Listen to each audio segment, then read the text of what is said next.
responded to say when that lawyer asked him, what is the great? And he said, the great and the foremost, first, premier commandment. That's what that word first means. Primary is to love God with all your heart.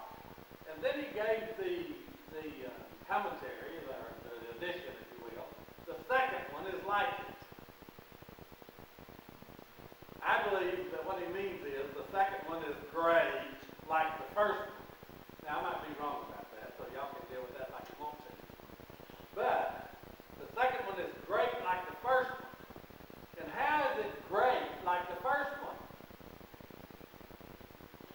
Because he says, the second one is you'll love your neighbor as yourself. Well, the first one says love God with all your heart, soul, mind, and strength. The second one says love your neighbor as yourself. And then he gives what I think is an awesome statement that we have a hard time comprehending.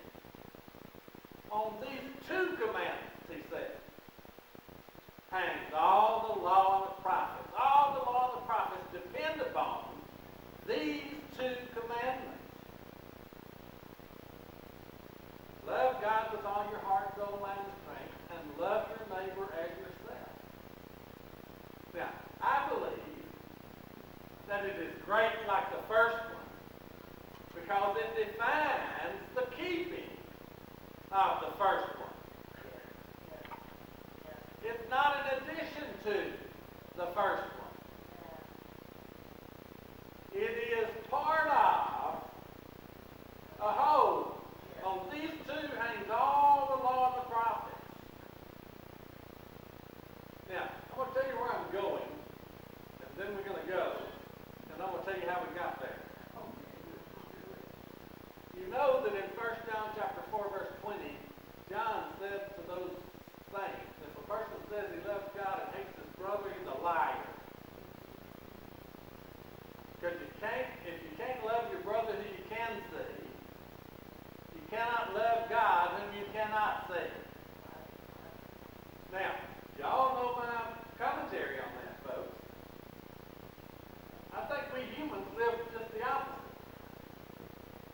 We like to love those we can't see because we don't know much about them. The more we get to know about them, the less we love them.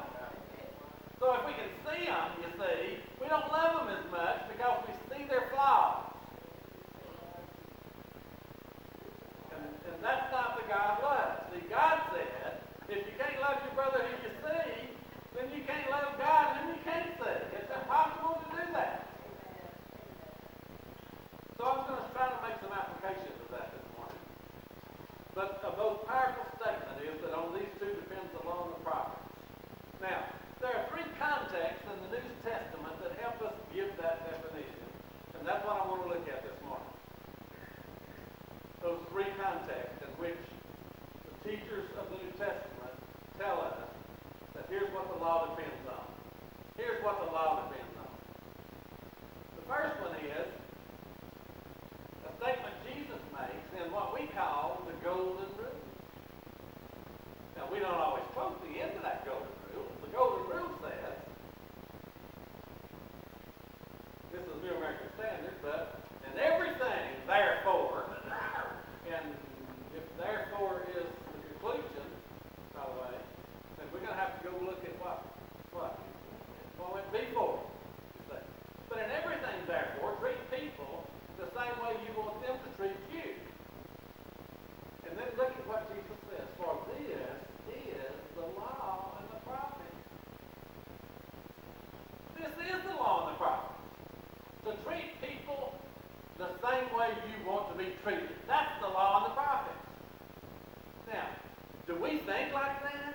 Is that the way we think about those things? Or do we think, no, the law and the prophets is, don't have another God, don't make an idol, so we get this commandment. And then, by the way, so we get those first five that pertain to God, and then we get those second five that pertain to our neighbor. And we'll talk about those in Romans 13 context. But we don't have any doubt that that's what he's talking about because that's what he quotes. Thou shalt not commit adultery, thou shalt not steal, thou shalt not kill. He quotes those things. So we'll get there. But on these two, or for this is,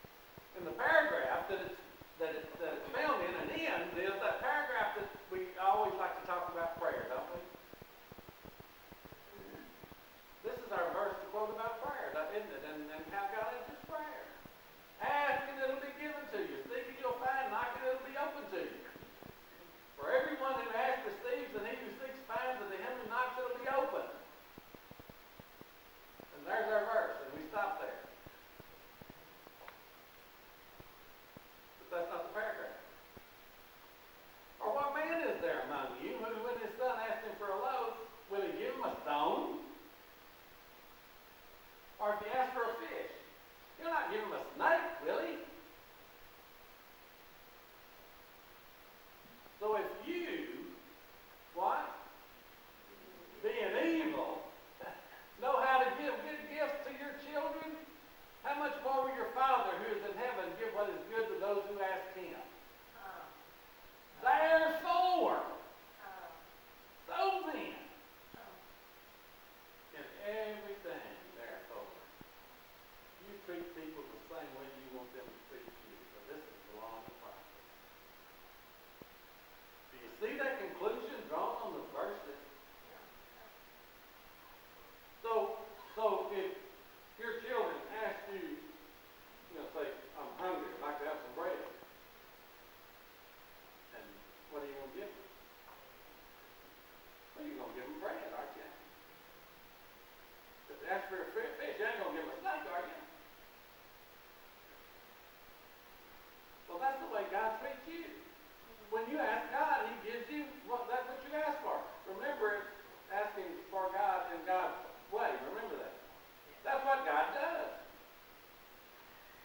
Therefore, that's the way he wants you to treat each other. Hello. That's what God wants. He wants you to treat people the way he treats you. When you ask for God from God, God doesn't say, okay, I won't give you that, I'm going to give you something bad. Well, wait a minute. Sometimes we think he does, don't we? Why did God let that happen to me? I didn't deserve that. Well, we're thinking about God in the wrong way. We're not thinking about who God is. We're thinking about who we want him to be. Now, I'm going to tell you, I'm setting y'all up. I started 2 weeks ago setting you up. I'm going to get the punchline next week. So if you ain't here, you're going to miss the punchline.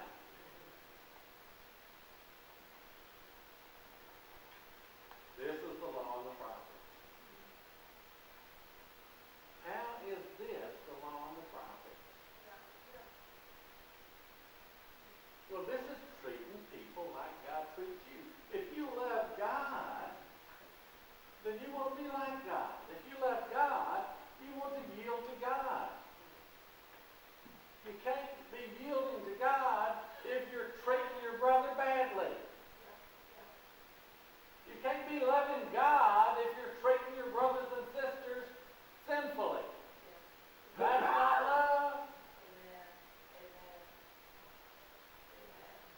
So, by the way, as my old teacher, Leonard Gray, used to say, and y'all heard me say this over the years, love God and do what you want to do. Because if you love God, you're going to want to do what God wants you to do. What do you want to do? It's interesting to me because the next paragraph, or not the next, but the last context we'll talk about, Paul makes that comparison and says, so you can't do the things you want to do. Ooh, I'm getting ahead of myself. Just to remind you. It's the law of the prophets because of being like God. God didn't give the law and the prophets just to be arbitrary commandments. He gave the law and the prophets to teach lessons. And the very foundational lesson that needs to be learned by all of mankind is love God.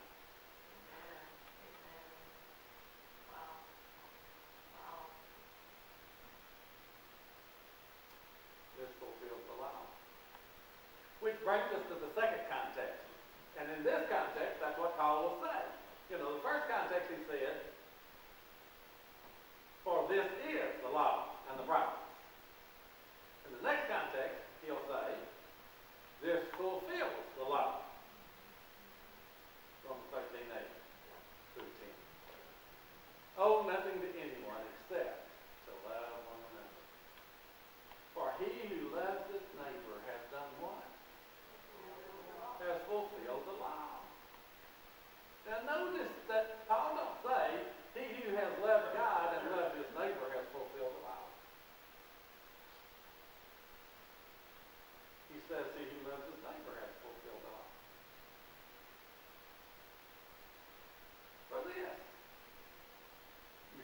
not commit adultery.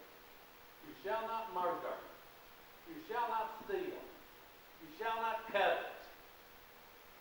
And if there's any other commandment, it's summed up in this word, in this saying.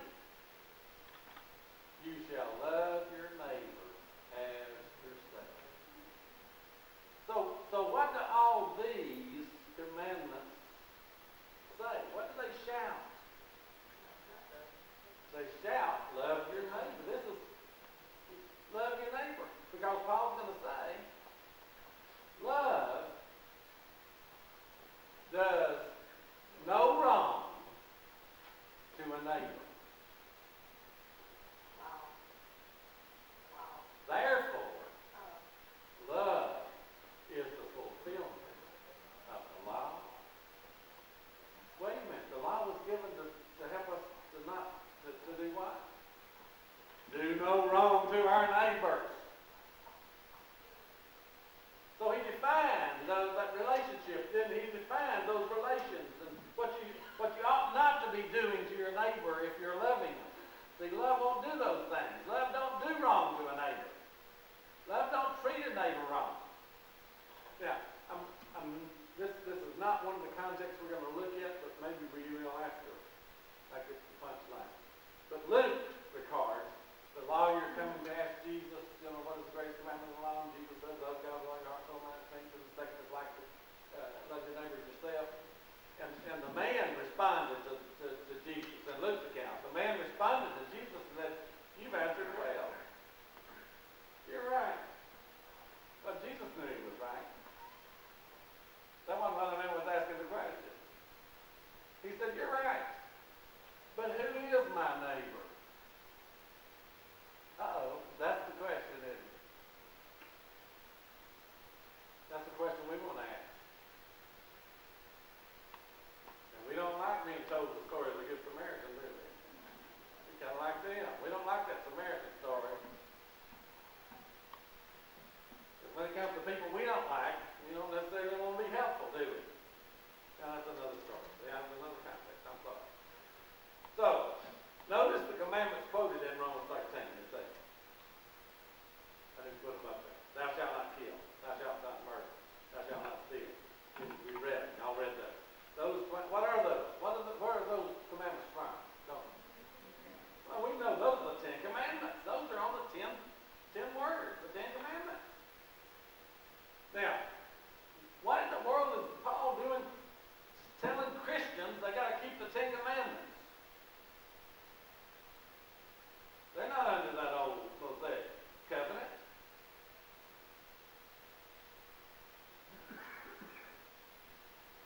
Because that old Mosaic covenant, that law system of the Mosaic covenant, number one, defines what all law systems are like. Anytime you want to put a law system on somebody, just go look at the law of Moses and see what it did.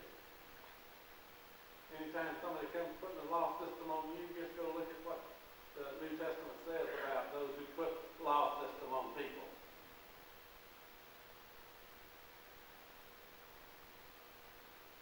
It don't build people up, it kills them. It don't help people, it hurts them. It ain't loving people. And it's amazing how in the name of love, people just beat people up.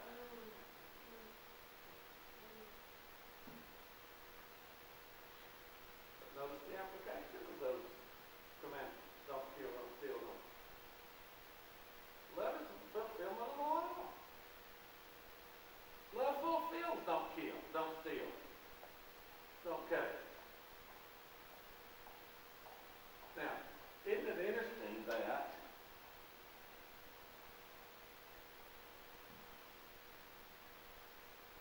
not doing a physical act that shows my covetousness is not necessarily an act of love. If not doing that act isn't an act that is heart, that comes from the heart, it ain't love.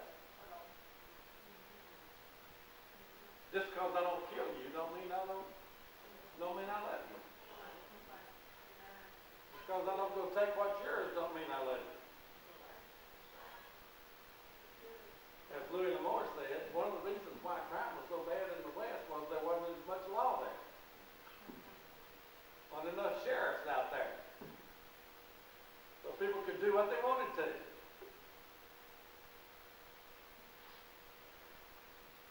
notice also, this last context that we'll look at this morning, he makes the statement that this is freedom from law. I thought we were supposed to be fulfilling law. Galatians 5:13-14. You were called to freedom, brethren. Only do not turn your freedom into an opportunity for the flesh, but through love, serve one another. For the whole law is fulfilled in one word. In the statement, you shall love your neighbor as yourself. Wait a minute. This is the law and the prophets. This fulfills the law.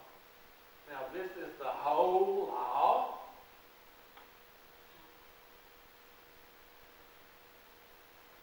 You shall love your neighbor as yourself.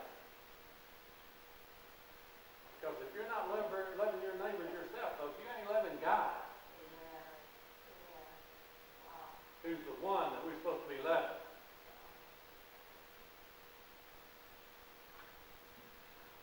Through love, serve each other. Now, we know the context of Galatians 5 is the contrast between the works of the flesh and the works of the Spirit. So he says, understand, you were called to freedom.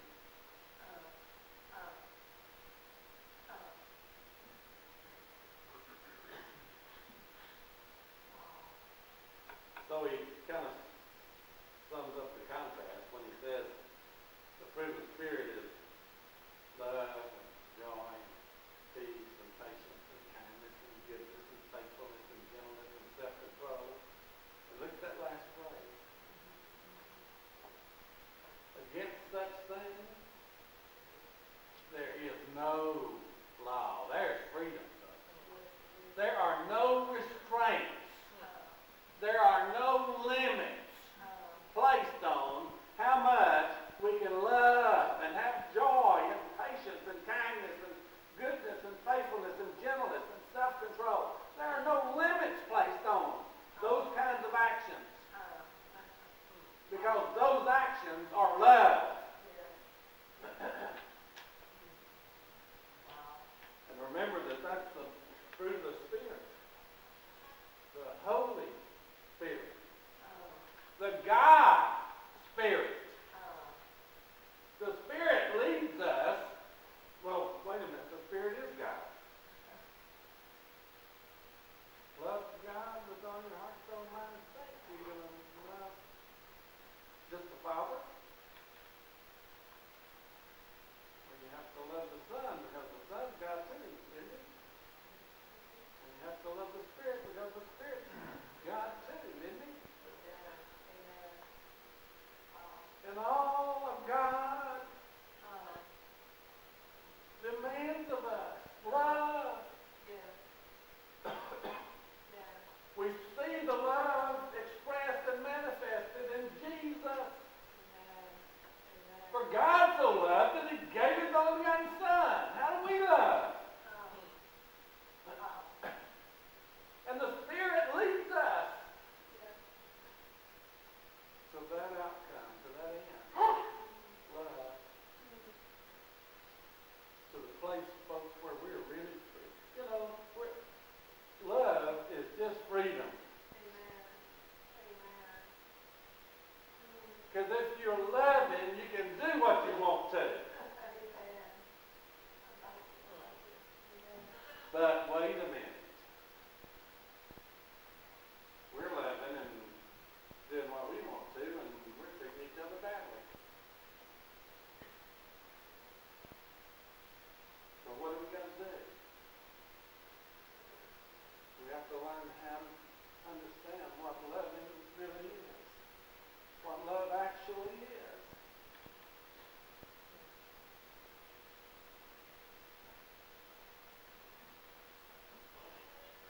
I'm going to do, we're doing Proverbs on Sunday night, and we're going to do the Proverbs that talk about money today.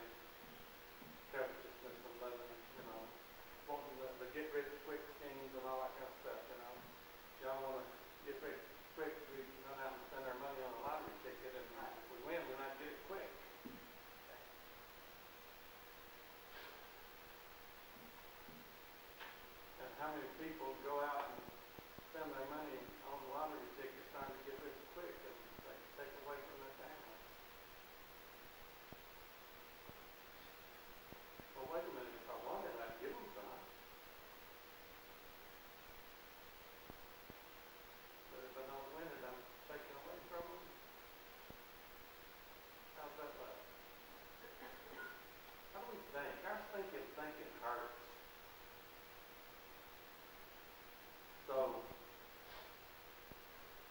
next week, y'all. But you see the lesson here, don't you? This is a lesson. This is not, okay, we're ending here and we're going to finish the lesson next week. Ain't no finishing the lesson next week. It's application of the lesson next week. The lesson is, look what God calls us to. Look who He wants us to be. There is no law against such things. We're free. We're free to do what we want to. Because what we want to do is love. I can do whatever I want to you. Because I'm doing what love wants to do, because I love you.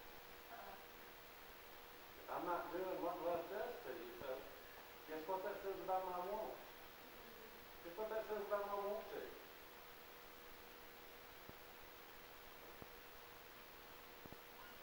Matthew 7:12. This is the law and the prophets.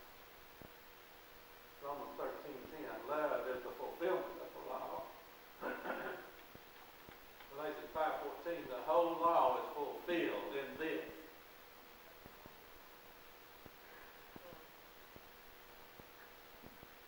But remember, Jesus said, on these two commandments hangs all the law and the prophets. But not one time did you hear Jesus say,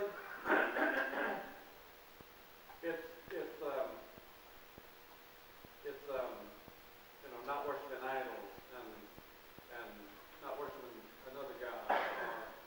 That plus this is fulfilling the whole law. Paul didn't say it's God plus loving the neighbor as himself. He didn't say freedom comes from God and loving your neighbor. Every time they wanted to define it, they said love your neighbor. This fulfills the law. Why?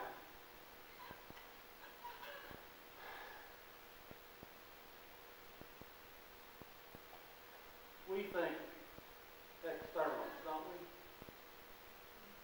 Well, I'm going to church because I love God. Maybe not. Maybe you're going to church because you just don't want people to think badly of you.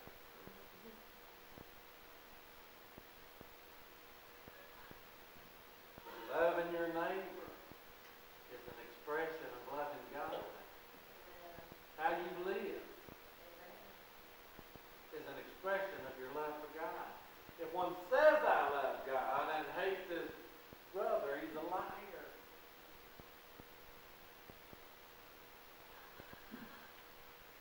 The greatest and the first commandment is to love God with all your heart, with all your soul, with all your being.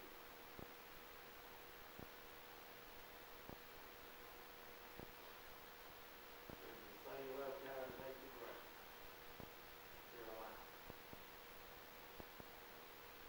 Do you see the commentary here? Do you see the explanation? Do you hear God? Do you look in that mirror and see you? Do I look in there and see me? This commandment we have from Him, that one who loves God should love his brother also. So what do we conclude? You cannot be obeying the great commandment if you're not obeying the second one. Impossible.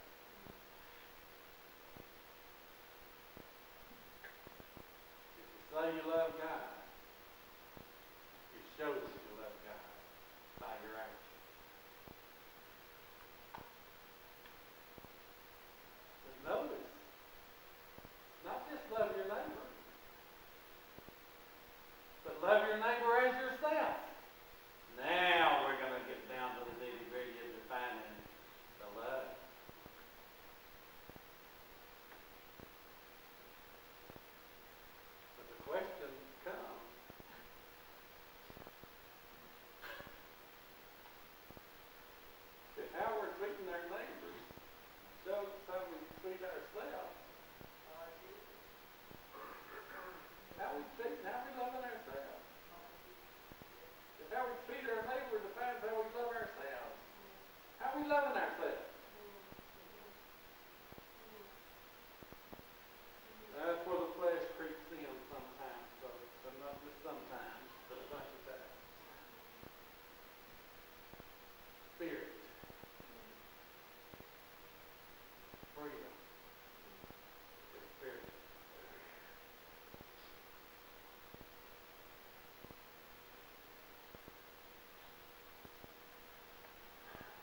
How we doing?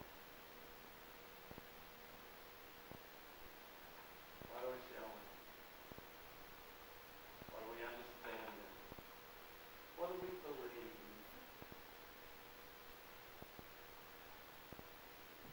From these two depends on the law of the Bible.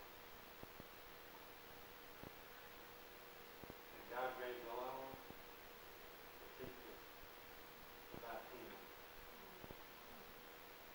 Our needs, the fulfillment of those needs, are found only in God. That law showed us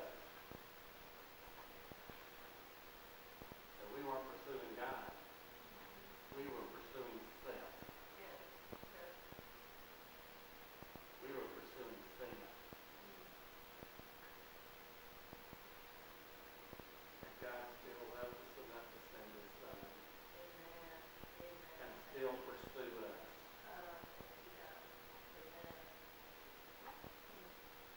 And so He calls us to Himself, and He calls us to love Him and that love with Him. Calls us to love each other. If you haven't obeyed the gospel of God this morning, we want to invite you to do that. But as God's sons and daughters, this lesson was for us. God called us in covenant relationship with Him to live covenant life